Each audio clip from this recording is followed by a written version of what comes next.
Hello, everyone. Welcome to our roundtable discussion on digitalized teaching and learning, exploration or exploitation. Today, we have with us panelists who share the same passion to explore the changing landscape of education. First of all, let's welcome the Honorable Professor Prof. Tang Xiaoming, one of the curriculum developers in our Ministry of Education. Joining us today is also Madam Zhou Ying, a senior teacher at SJKC Confucian. Last but not least, we have Liew Ming, a year 5 primary school student from SJKC KL. And I will be the moderator for today's roundtable discussion. Nowadays, due to the pandemic, our education system is undergoing dramatically transformations as the practice of teaching and learning is moving towards digitalized teaching and learning at an unprecedented rapid pace. However, I believe most of us are wondering as well, for the newly introduced digitalized teaching and learning, is it really effective in sustaining students' learning? Or it could be just another approach for educators to take advantage of. Hence, exploration or exploitation, and what are the issues in current curriculum implementation. Let's kickstart the discussion now. Could we please have Prof. Tang to lead us into the issues? All right, thank you, Miss Kang. All right, as we are moving towards digitalized teaching and learning, it is important for our curriculum to embrace new technology. So here is the issue, digital literacy. I have to say, digital literacy is a key factor in education today.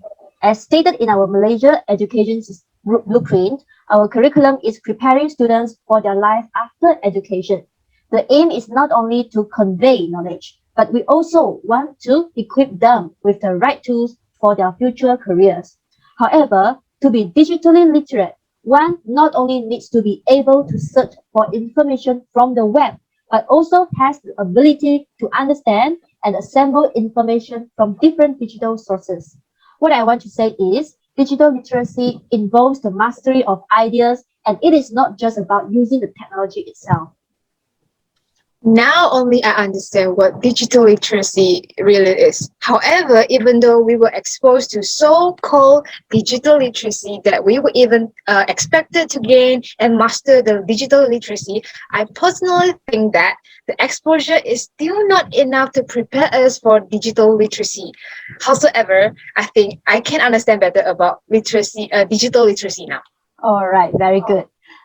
We curriculum developers, we actually realize the importance of digital literacy, and we emphasize digital literacy among our teachers and students. We actually provided some courses and webinars to instill the importance of digital literacy among our teachers.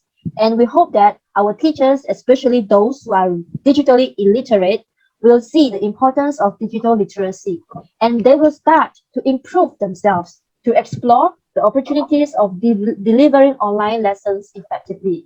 Then, when the teachers see the importance of digital literacy and are motivated to learn, we believe that our students will do the same thing as the teachers, especially in this critical period of time when everything seems to go to be very much related to technology. All right? Yeah, yes, Professor Tang. When you say that you hope the teachers who are digitally illiterate, just like me, Really? I'd like to share my story with you all about how it actually came about for us as the old teacher. So being digitally literate, actually it simply means to be able to navigate on the web, searching for the articles, videos, and sharing information with friends. These things actually, they seem to be easy, right? But do you know, actually for many people like me, the old people like me, frankly speaking, at first it was really a big challenge for us. Yeah, at the very beginning of the stage where MCO was first imposed, I was struggling with this online teaching and learning. Mm, Firstly, it's because I'm not tech savvy. And with all these latest hacks in technology in education, what more we often have a bad impression about online teaching and learning. in which it restricts us on the students' learning. Well, but despite all these challenges, at last I give up on reality. And then, yeah, I realized that we have no other choice but to teach online. So I started to explore the technology. Well, it was really tough, but I'm grateful that I got the help from the young teachers at my school to teach and guide me. Yeah, I understand that this is a process that we teachers must undergo. So slowly, I pick up bit by bit from my colleagues as well as from other teachers out there from the internet. Yeah, I know I have to keep learning because my goal is not only hoping myself to be digital literate, but most importantly, as you said just now, I know I have the responsibility to ensure my students are on the track too. So I try my very best to make sure every student in the class really knows how to manage a technological device and know how to hunt for the specific information on the web.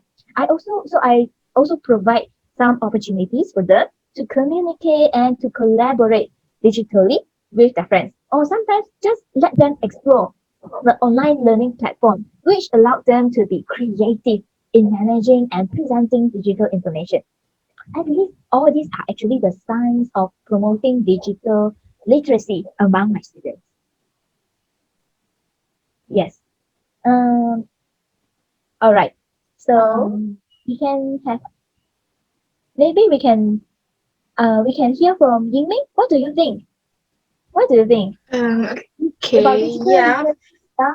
From my perspective, actually, after I heard what all of you have mentioned just now, I think I do agree with what Madam To and Professor Tang have mentioned just now, but only to a certain extent. Yes, we did expose to new kinds of digital knowledge and skills through digitalized teaching and learning. We have fun.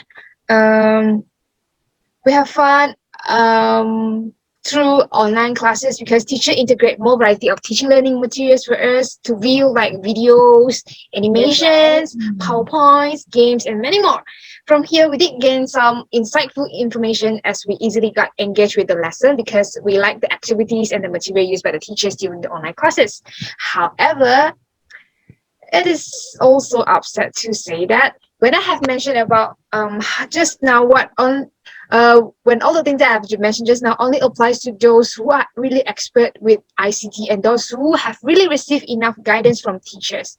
For me and most of my friends, we actually did not really know what was going on most of the time. We were struggling with how to upload our homework, how to find information, and how to work things out in Google Classroom. It was especially confusing and frustrating when we couldn't locate the files uploaded by the teachers. At first, I didn't know how to download the document posted by my teachers and how to edit the PDF file. It was really frustrating. I feel like I was far left behind and not on the same frequency with the good ones. Although by the end I did figure it out, it took me quite a period of time to sort all things out. I heard that up till now, some of my classmates are still facing the same difficulties as well. And in the end, most of them actually gave up on trying and they did not really do the homework and what they're supposed to do. Hence, I think the digital literacy among students is still low. That we should be given more guidance on this instead of just leaving us to explore the technology on our own. Exactly. Yeah. Thank you, Yiming, for such an honest response. I think, Really. yeah, I think we curriculum developers as well as teachers, we should not have the assumption that all students are technology savvy. In fact, there are students who are not so familiar with technology as well, or they are not very good at using technology. So although students they use technology in their everyday activities, they might not necessarily be familiar with or use technology for learning, and they might use technology more for like social or entertainment purposes, but not for learning. So I think students they need help from parents, from teachers, or even from their friends on how to use technology effectively for learning, right? Miss Kang. Yeah, we can hear Thank you. you, Professor Tang, for making a sum for us. Yes, indeed. From the discussion earlier, we can see that technological innovation is really Miss Kang's line is seems to be lagging. Yes. But I think we can. I think that's a good sum up usher for. in technology, teaching and learning in this new era. I believe that technological innovations in education is the real challenge and a hot issue to be Mm. discussed. So could we please have Madam Cho to kick off by telling us more about this issue? Sure, sure. All right. Indeed, as teachers, being digitally literate is part and parcel of technological innovation in teaching these days. The utilization of technology in education has boosted us to upgrade ourselves in teaching practices. As I try adapting to the new technology and begin to unlock different online learning platforms and applications, yeah, as I mentioned before, I realized how online teaching and learning actually they can be so much fun and become so meaningful. Yeah, for example, the Delima platform provided by MOE is Mm. really a great initiative for the teachers to hone our digital skills for online teaching. Uh, I really like some of the applications linked there, like the ED puzzle. Yeah, I really like that because it Ah, that one. allows me to prepare interesting homework for my students.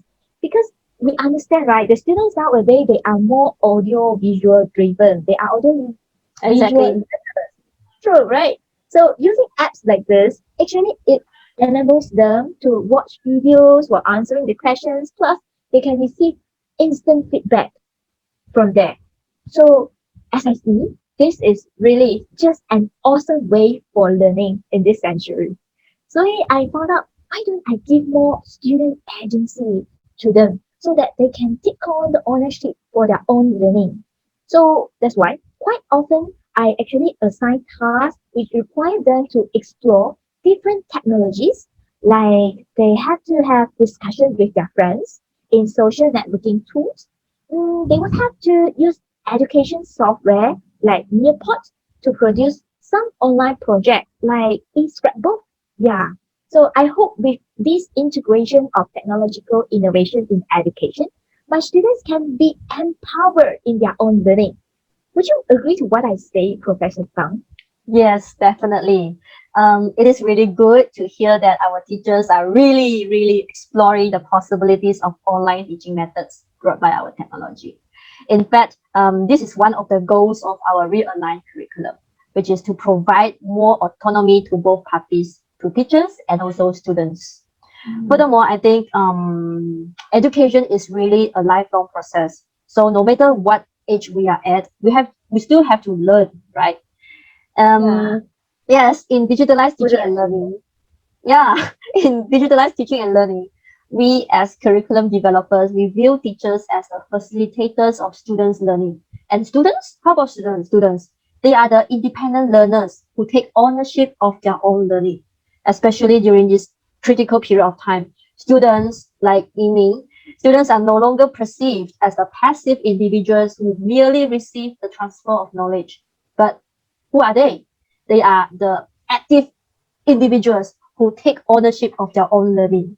So yes, we still need teachers to guide students' learning, but now this pandemic has entirely changed our education system, and students need to take actions and initiatives in their own learning.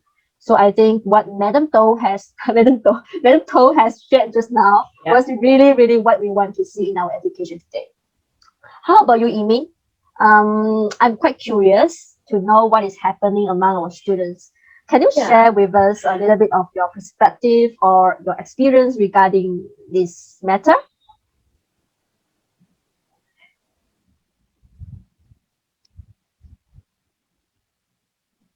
Yes, Ingming, don't forget to turn on your mic. Yes. Sorry. Okay, as for me, to be honest, uh, minute.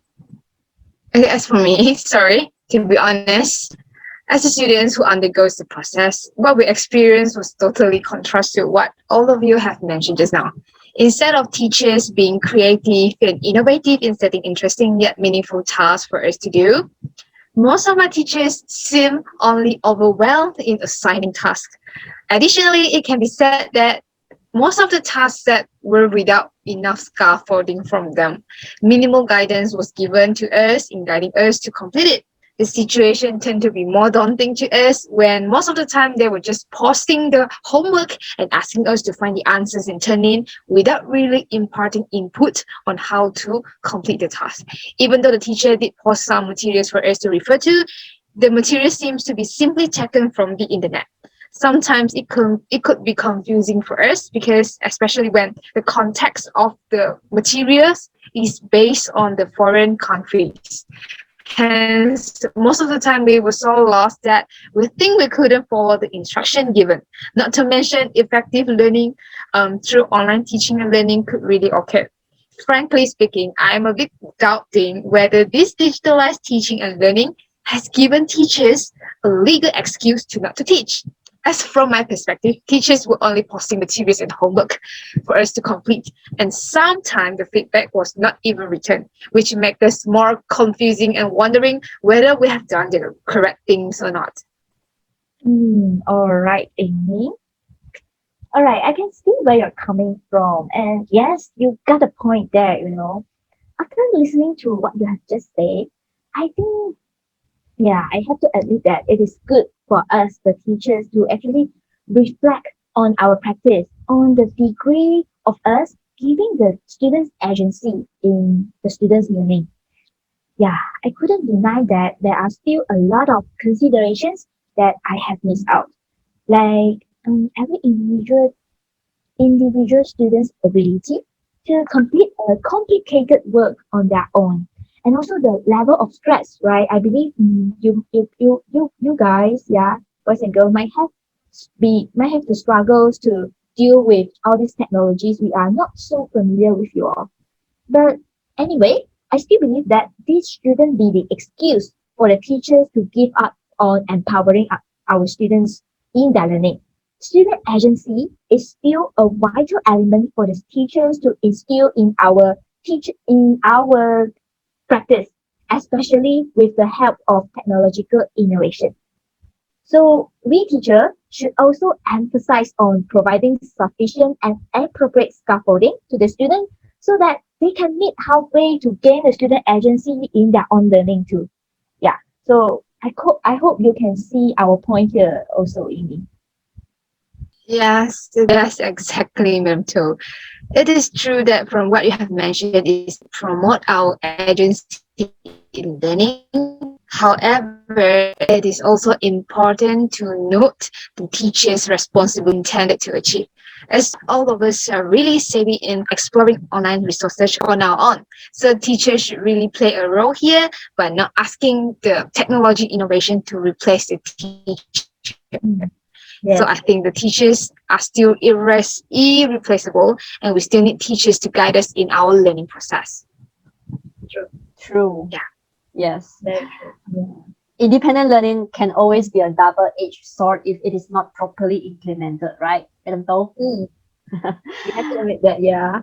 Yeah, it could lead to effective learning, but at the same time, if students they're not given the proper guidance and scaffolding, like what you said just now, we are Yeah, afraid very we won't get the outcome that we wish, right? mm, And yes, I have to admit that students need agency in their learning, but the condition must be they are given proper guidance, and most importantly, they are aware of what's going on around them, right? So it is important for teachers to strike the balance between what? Between promoting independent learning and also yeah. providing sufficient scaffolding to the students. And also, don't forget here, parental involvement is also equally important, right? To make sure the students are on the right track. Right or not? True, true, very true. All right, so this is really a great issue to discuss. I think by now we are much clearer of what technological innovation is all about. Now we've moved on to our last issue of the day, equity. So Professor Tang, may I know what are the measures taken by our MOE in addressing the issue, please? All right, sure.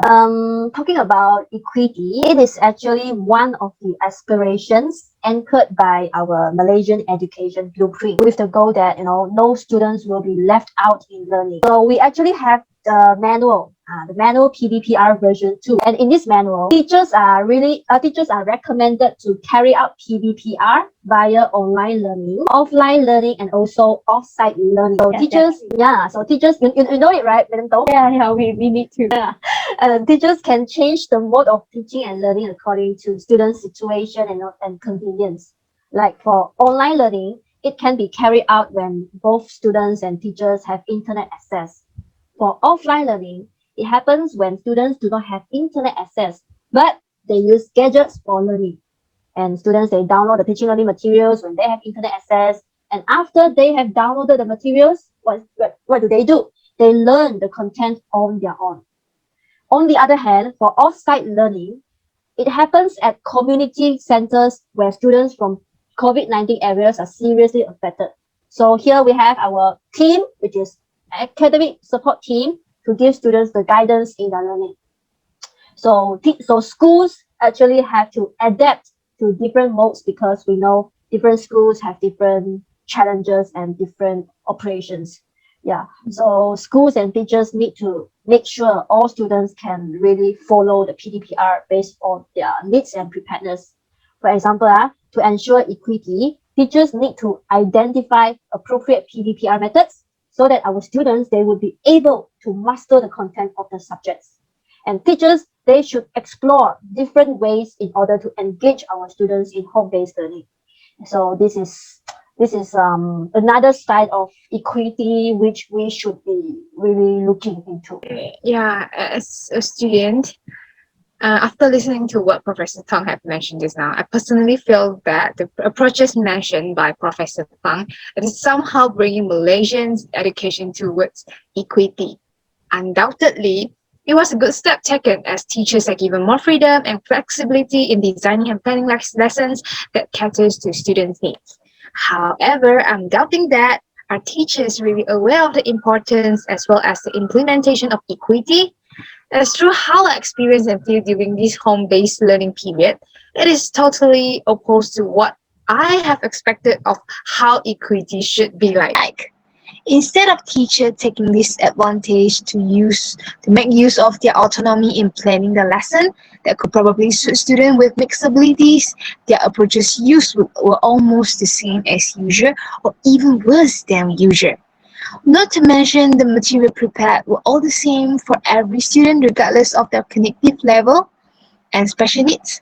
The tasks set were all the same. Hence, it left quite a number of negative impacts on the weak students, like some of my classmates. As we all know that virtual classes is already hard to assist and keep track on weak students' understanding. Hence, when it comes to virtual classes that without any extra careful thoughts in lesson planning, it was just putting them into troubles.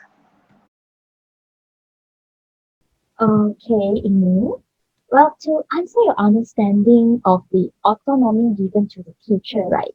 I would say, in fact, sometimes it places another massive tension on the shoulders of teachers.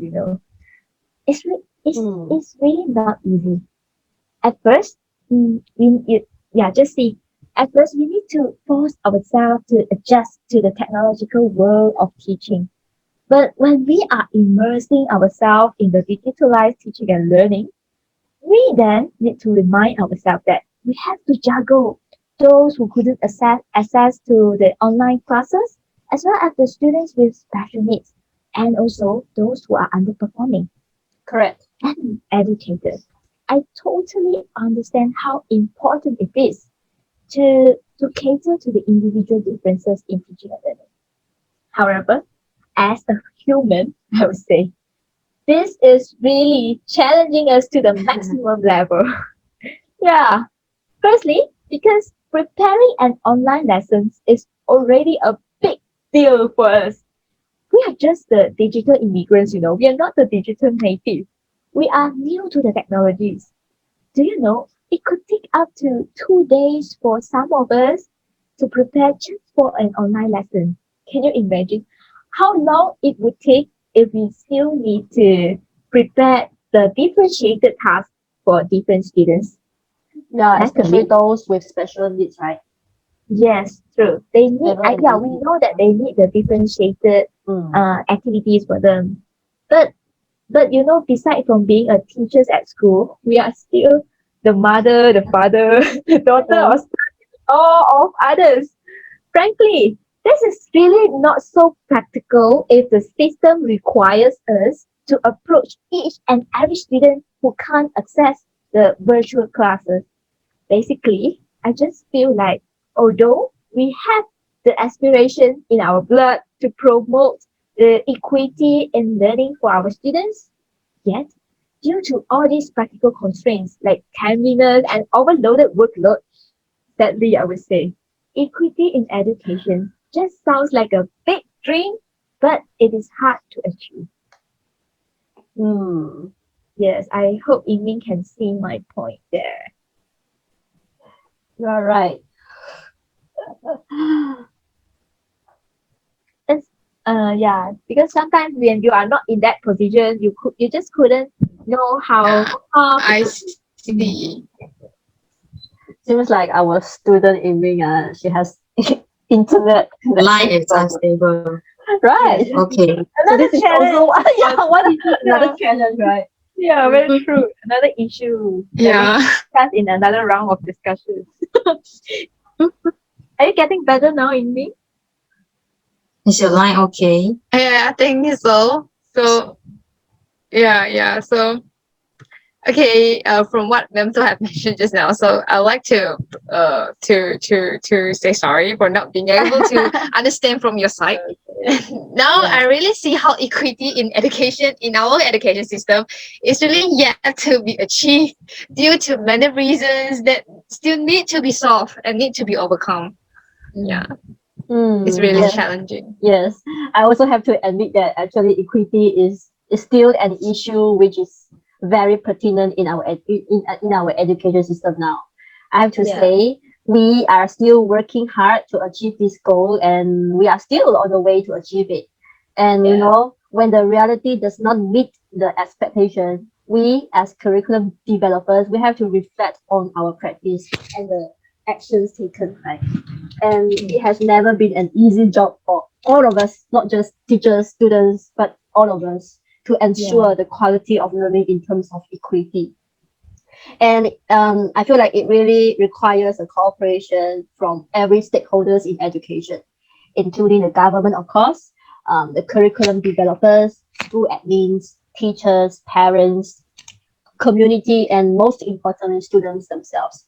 So everyone should work together as a team to ensure that students are no students are left behind, are left out, and try. We should try to make sure that every student's needs are catered. So I think in terms of equity, this is what every one of us wish to achieve in Malaysia's education, right? mm, All right. Thank you, Professor Tang, for giving us such a reflective response to what have been claimed by Ying and Madam Do. I believe that we now can get a bigger picture about the impacts that digitalized teaching and learning on the issues we discussed just now have brought up to the stakeholders.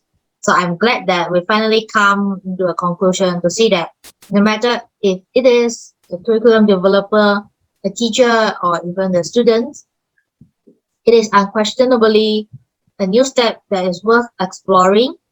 However, the exploration should be gauged by appropriate guidelines and standards so that it won't turn out to be an exploitation.